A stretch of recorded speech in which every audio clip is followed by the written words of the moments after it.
Let's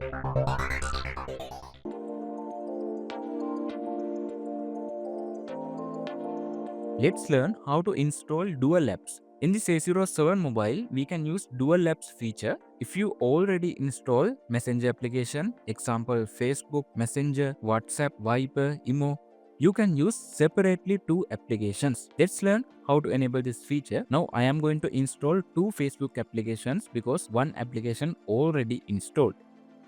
Go to your mobile settings, scroll down this page and go to advanced features option. In here, click on this dual messenger option. After you can see here dual messenger supported applications. Click on this enable button. After you can click on install.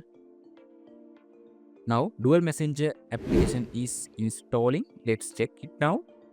Now I have two Facebook applications. In this method you can install two WhatsApp applications and other dual supported apps.